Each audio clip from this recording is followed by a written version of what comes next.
Hi, and welcome to Blinkbid. Let's go over on how to duplicate a job. Now, this is way easier than dealing with templates because as artists, we tend to remember jobs over what template we've ever used. So on your main dashboard, click on My Jobs up at the top.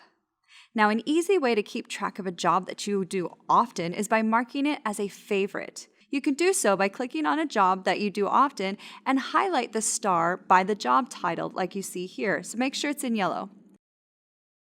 Once you do that, click on My Jobs again, and then click on Favorites. Next, click on the job, and to duplicate it, simply click on what I call the hamburger and choose Duplicate Job. Here, you can edit the name and notice that a new job number has been populated for you already. Notice you can also customize which personality you use and the options you want to apply towards this job.